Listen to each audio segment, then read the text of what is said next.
somewhere between 2:30 and 4 in the afternoon, something happens inside your body that has nothing to do with how much sleep you got last night, how demanding your morning was, or how much coffee you've had today. Your concentration softens, your eyelids feel heavier than they should. A decision that would have taken 30 seconds at 10 a.m. now feels like a genuine effort. You find yourself staring at the same paragraph you read 3 minutes ago. Most people call this the afternoon slump. They blame a heavy lunch, or a poor night's sleep, or simply the grind of a long day. And then they reach for a biscuit, or another coffee, or both, and push through until the feeling lifts on its own an hour or so later. This happens so reliably, so predictably, so universally, that most people have come to treat it as a normal feature of the working day, something to be managed, a minor inconvenience of modern life. It is not a minor inconvenience, it is a biological signal, and in many people, it is a signal of something that has been building quietly in their metabolic system for years. The afternoon energy crash is not simply tiredness. It is the end point of a hormonal and metabolic sequence that begins with your first meal of the day and is shaped by every food decision you make between waking and that moment when your brain slows to a crawl. And the reason it matters far beyond the inconvenience of a difficult afternoon is that the same metabolic mechanism driving your 3 p.m. crash is one of the primary drivers of insulin resistance, visceral fat accumulation, and chronic disease risk in middle age. The 3 p.m. crash is not your body failing to cope with the day. It is your body showing you in real time how your metabolism is functioning. And for most people, what it is showing is not reassuring. Hi, I'm Dr. Alex. I'm an emergency medicine doctor, and after nearly 10 years working in the AANDE, I've seen what happens when metabolic dysfunction, the kind that starts with daily energy instability and progresses silently for years, reaches its clinical endpoint. I've cared for patients with type 2 diabetes, cardiovascular disease, and fatty liver who describe a decade of afternoon fatigue, carbohydrate cravings, and brain fog that nobody ever investigated as a system. My goal now is to help people recognize these signals early, before they become something that lands them in the emergency department, and to give them the understanding and the tools to address them while there is still meaningful time to act. If you're watching this video, the 3 p.m. crash is probably something you know well. Maybe you've accepted it as part of your routine. Maybe you've tried to fix it with caffeine or a snack and found it comes back regardless. Either way, I want to make you a promise. I promise to keep creating the most detailed, evidence-based videos I can, grounded in the latest research, to help you understand what your body is actually telling you and what to do about it. All I ask in return is that you give this channel a chance and hit the subscribe button. If you reach the end of this video and haven't genuinely learned something new, feel free to unsubscribe, no hard feelings at all. But if you give me your time and attention, I will give you everything I have learned from nearly a decade in emergency medicine. Please hit subscribe to help this channel reach more people like you, and let's get into it. To understand the afternoon energy crash, you need to understand that two separate but deeply interconnected biological systems are operating simultaneously, and that the 3 p.m. crash is what happens when both of them are dysregulated at the same moment. The first system is your circadian rhythm, the roughly 24-hour internal clock that governs the timing of almost every biological process in your body. Core body temperature, cortisol release, melatonin production, cognitive alertness, cardiovascular function, digestive enzyme activity. All of these follow a circadian pattern that is remarkably consistent across individuals.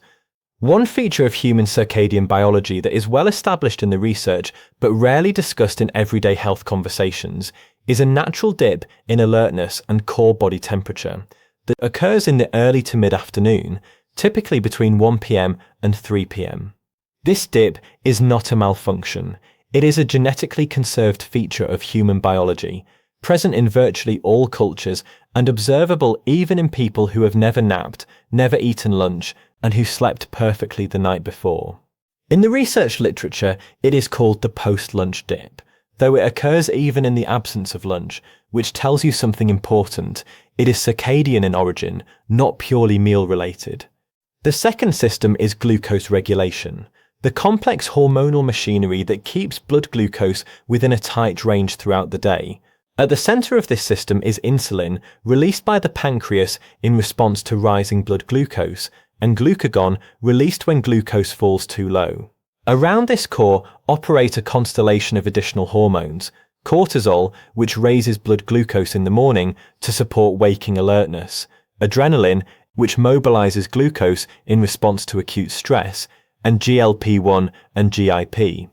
Incretin hormones released by the gut that modulate insulin secretion in response to food. When this system is functioning well, blood glucose remains relatively stable, rising modestly after meals and returning smoothly to baseline within 2 hours. Cognitive function, energy, and mood track closely with this stability. When glucose regulation is disrupted, the circadian dip and the metabolic crash collide at 3 p.m., and the result is far worse than either would produce alone. Here is where it gets really important, and where the mechanism most people have never heard explained becomes clear. The afternoon energy crash, in the majority of people who experience it as severe or debilitating, is not simply the circadian dip. It is the circadian dip amplified by a glucose and insulin cycle that was set in motion hours earlier, beginning at breakfast or in some cases the evening before. When you eat a meal high in rapidly digestible carbohydrates, white bread, cereals, pastries, sweetened drinks, or any ultra-processed food with a high glycemic load, blood glucose rises sharply within 30 to 60 minutes of eating. The pancreas responds by releasing a large pulse of insulin to clear that glucose from the bloodstream. In a metabolically healthy person, this insulin response is proportionate, efficient, and brief. Blood glucose rises, peaks, and returns to baseline within approximately 2 hours, with minimal symptoms throughout. In a person with even modest insulin resistance, which describes conservatively more than half of all adults in the UK, the US, and Australia, the response is different in a critically important way. Insulin resistance means that cells are responding less effectively to insulin's signal. The pancreas compensates by releasing more insulin than is metabolically necessary for the glucose load consumed. This excess insulin drives blood glucose not merely back to baseline, but below it into a state of relative hypoglycemia. Blood glucose drops lower than it was before the meal. The brain, which is exquisitely sensitive to glucose availability and consumes roughly 20% of the body's total glucose supply, despite comprising only 2% of its mass, detects this drop immediately. The result is the familiar cluster of symptoms: fatigue, difficulty concentrating, irritability, carbohydrate craving, and a powerful desire to either eat something sweet or sleep. Research published in Nature Metabolism used continuous glucose monitoring in a large cohort of adults and found that the magnitude of the post-meal glucose dip, not the peak, but the dip that follows, was the strongest predictor of afternoon fatigue, hunger, and subsequent caloric intake. The dip, driven by excess insulin, was the signal, and the dip was determined almost entirely by what was eaten 2 to 3 hours earlier. The 3 p.m. crash is not about what you ate at lunch, it is about how your insulin system responded to everything you ate since morning. Now, what makes this particularly important for the target audience of this video, people in their 40s, 50s, and 60s, is that insulin resistance is not a fixed state. It is a progressive one, and it compounds every time the glucose-insulin cycle produces an exaggerated spike and crash sequence. Several things happen that worsen the underlying resistance. The excess insulin promotes visceral fat storage.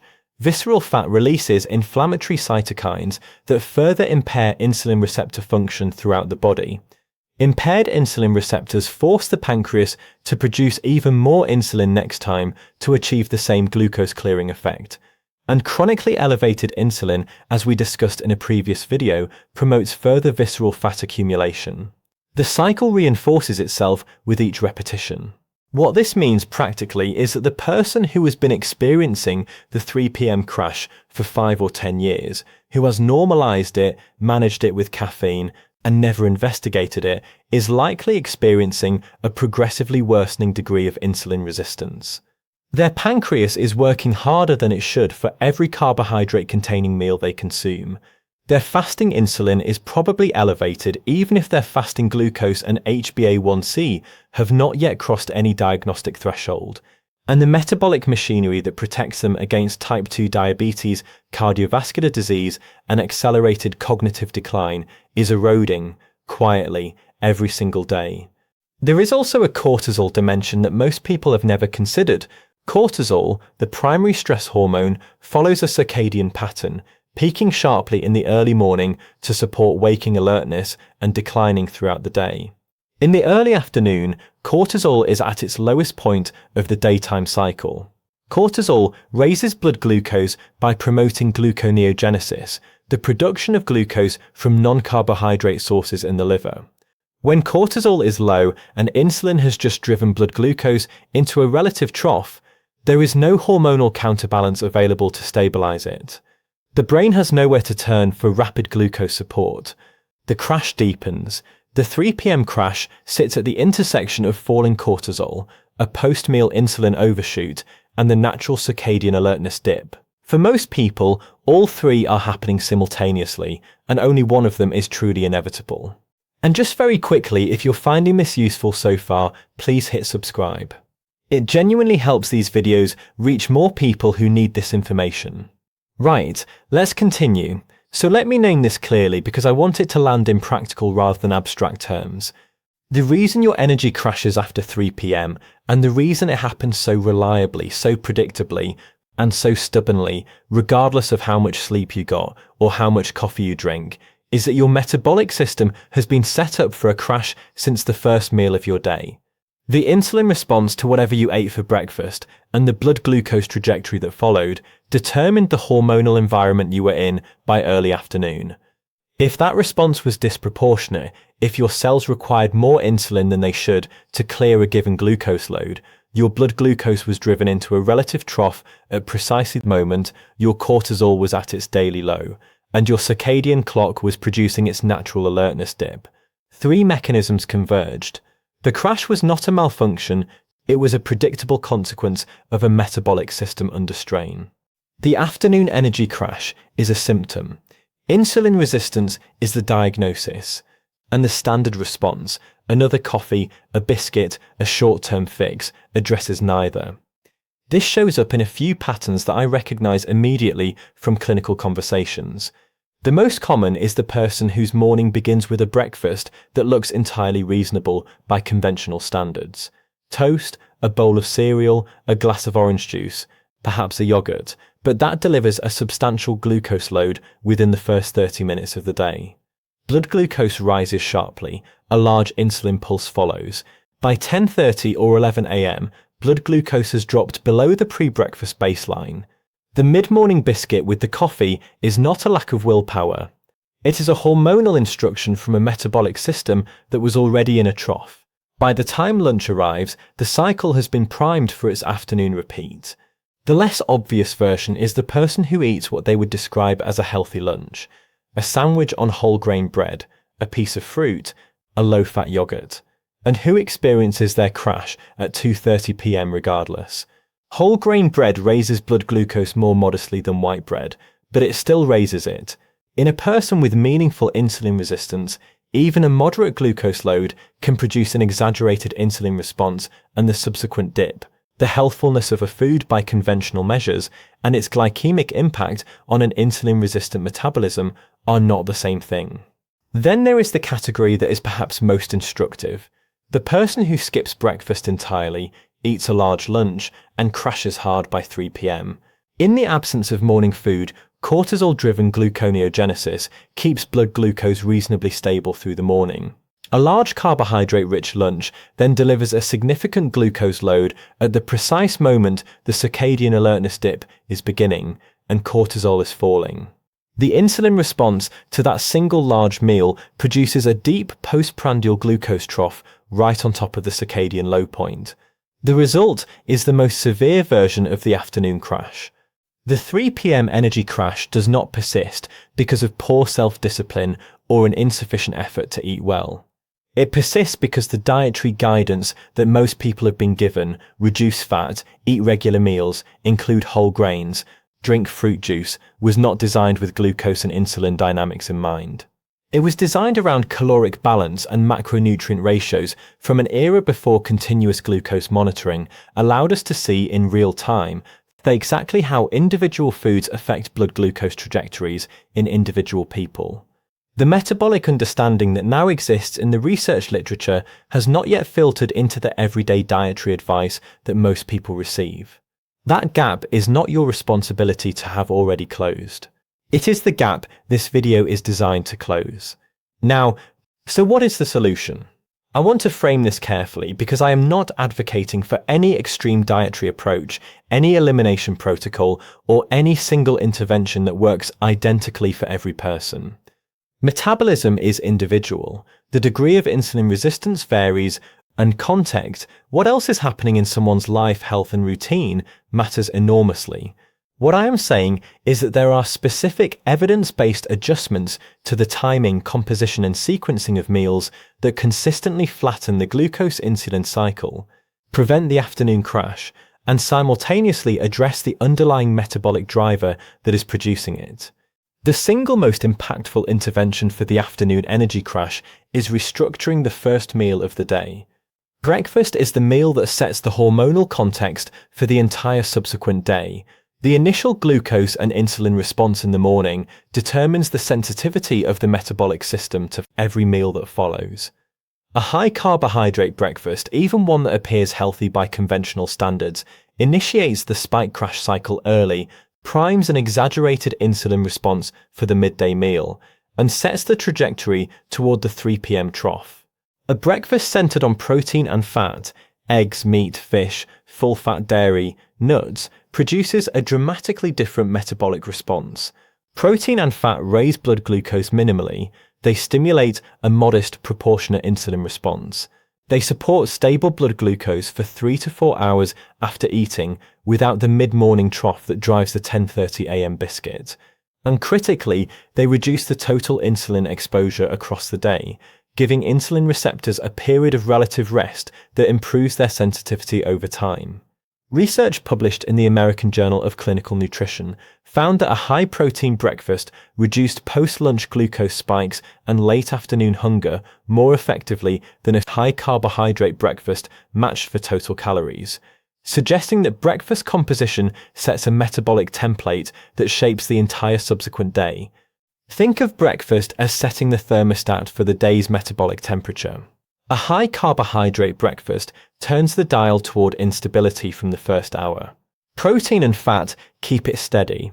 The second intervention requires no change to what you eat, only the order in which you eat it, which turns out to matter considerably more than most people realize. When carbohydrates are consumed after vegetables, protein, and fat, rather than at the beginning of a meal, the glucose response to those carbohydrates is measurably and substantially reduced. The mechanism is well understood. Fiber from vegetables slows gastric emptying and forms a viscous layer in the gut that blunts glucose absorption. Protein and fat stimulate early release of GLP-1, the incretin hormone that slows gastric motility and reduces the insulin requirement for a given glucose load.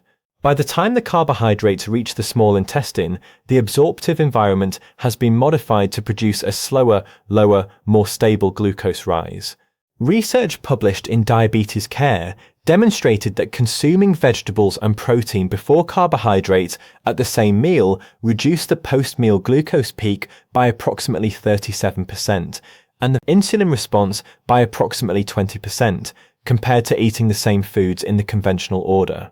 A 37% reduction in glucose peak from changing nothing about what is eaten, only when it is eaten within a meal, is a clinically meaningful effect. The practical implication is straightforward. At every meal, eat salad, vegetables, or protein first. Leave the bread, the rice, the pasta, or the fruit until the end. The total caloric content is identical. The metabolic consequence is dramatically different. The third intervention is perhaps the simplest and most underutilized tool available for managing post-meal glucose: A 10 to 15-minute walk taken within 30 minutes of finishing a meal consistently reduces the post-meal glucose peak by activating glucose uptake in skeletal muscle independently of insulin. When muscle contract, glucose transporter proteins, particularly GLUT4, move to the muscle cell surface and absorb glucose directly from the bloodstream without requiring an insulin signal to do so. This insulin-independent glucose disposal pathway is one of the most powerful and immediate tools for reducing the post-meal insulin demand that drives the afternoon crash. Research published in Sports Medicine found that a short post-meal walk of as little as 10 minutes reduced post-meal blood glucose by approximately 12%, compared to remaining seated, that 3 short walks after meals produced greater glucose-lowering effects than a single 30-minute walk at a neutral time of day. The timing is what makes the difference. Exercise taken before a meal does not access the glucose from that meal. Exercise taken immediately after a meal intercepts it directly. A 10-minute walk after lunch is not a significant time commitment. In the context of preventing the afternoon crash, it is one of the highest return investments available. The fourth intervention is about what not to do, and it addresses the most common response to the afternoon crash that makes it reliably worse the following day. When blood glucose crashes in the afternoon and the brain signals for rapid glucose replenishment, the natural response is to reach for something sweet, a biscuit, a chocolate bar, a piece of fruit, a sweetened coffee. This produces a rapid glucose rise, which the insulin-resistant pancreas responds to with another excessive insulin pulse. Blood glucose rises sharply and then falls again within an hour. The cycle is repeated and reinforced. The insulin resistance that drove the original crash is deepened by the compensatory fix. The alternative, which requires significant willpower precisely because the hormonal state at 3 p.m. is designed to override it, is to reach for protein instead. A small amount of cheese, a handful of nuts, a boiled egg, or plain full-fat yogurt will stabilize blood glucose without triggering the insulin overshoot. The initial effect is less dramatic and less satisfying than sugar. The metabolic consequence over the following hour and the following day is substantially better. Over weeks and months, consistently choosing protein over sugar at the 3 p.m. low point reduces the severity of the crash itself as insulin resistance gradually improves. I want to be clear that if you are already managing blood sugar with medication metformin, a GLP-1 agonist, insulin, or anything else, nothing in this video is a reason to adjust or stop without speaking to your doctor first.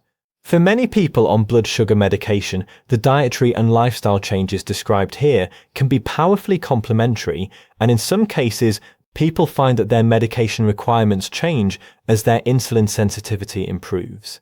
That is a conversation to have with your doctor, not a decision to make independently. Let me bring this back to what I see clinically, because the mechanism becomes far more concrete when it is attached to real patient patterns.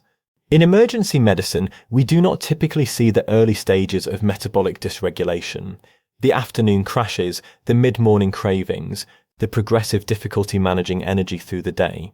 We see where those stages lead when they are left unaddressed for 10 or 15 years. The type 2 diabetes diagnosis, the fatty liver identified incidentally, the cardiovascular event in someone whose fasting glucose was technically normal at their last blood test, but whose fasting insulin, had it been measured, would have shown a system under severe chronic strain. What is striking when you trace the history back is how consistently these patients describe years of the same pattern: the afternoon fatigue, the carbohydrate cravings, the reliance on caffeine and sugar to push through the second half of the working day, the gradual weight gain around the abdomen that no amount of caloric restriction seemed to shift. These are not separate complaints. They are sequential stages of the same underlying metabolic process, and the afternoon energy crash is very often where that process first becomes noticeable to the person experiencing it. I have also seen the other side, patients who recognize the signal early, restructure their breakfast, address their post-meal glucose management, and describe a transformation in their afternoon energy within 2 to 3 weeks that they find difficult to overstate. Not dramatic weight loss, not a complete dietary overhaul, simply the removal of the glucose-insulin oscillation that had been driving their afternoon into the ground every single day. Within a month, their fasting insulin had improved measurably. Within 3 months, their triglyceride to HDL ratio, one of the most accessible proxies for insulin resistance, had shifted significantly. The biology responds quickly when the hormonal driver is addressed. The afternoon energy crash is not simply an inconvenience. It is a window into the metabolic state of the body, and what it reveals for the majority of people who experience it as a daily pattern is a glucose regulation system under chronic strain. That strain, left unaddressed, does not remain stable. Insulin resistance is a progressive condition. The pancreatic beta cells that compensate for it by producing excess insulin become progressively fatigued over years of chronic overwork. The inflammatory environment produced by visceral fat, which accumulates in direct proportion to insulin exposure, degrades cardiovascular and metabolic function across multiple organ systems simultaneously. What becomes clear when you see the mechanism in full is that the afternoon energy crash connects through a single continuous biological thread to some of the most consequential chronic diseases of middle and later life. Type 2 diabetes, cardiovascular disease, non-alcoholic fatty liver disease, and the metabolic dimension of cognitive decline all share insulin resistance as a primary upstream driver. The 3 p.m. crash is not a separate problem from any of these. It is, for many people, the first detectable signal that the same process is underway, years before it crosses any diagnostic threshold, and decades before it announces itself clinically. That is both the most important thing about it and the most hopeful. Because a signal that appears this early, that is this accessible and this legible, is a signal that can be acted upon. The afternoon crash is the body's early warning system operating exactly as it should. The question is whether the person experiencing it has the information to interpret it correctly. After today, you do. So let me bring this full circle. The 3 p.m. energy crash is not the result of a hard day, a poor night's sleep, or a weakness of constitution. It is the predictable consequence of a glucose and insulin cycle set in motion by your first meal of the day, amplified by insulin resistance in the cells that are supposed to absorb that glucose efficiently, and colliding at the worst possible moment with the natural afternoon low point of your circadian clock and your cortisol curve. The fix is not another coffee. It is not a sugar hit that restores energy for 45 minutes and deepens the crash tomorrow. It is addressing the hormonal driver, restructuring breakfast around protein and fat, eating carbohydrates last within each meal, taking a short walk after lunch, and choosing protein over sugar when the afternoon low hits. These are not extreme interventions. They are targeted metabolic adjustments that address the mechanism rather than masking the symptom. Your 3 p.m. crash is a message. It is telling you something about how your metabolism is functioning. Now you know how to read it and what to do about it. If this video gave you something genuinely useful today, a way of understanding something your body has been telling you for years, please subscribe to the channel and help us reach more people like you who deserve this information.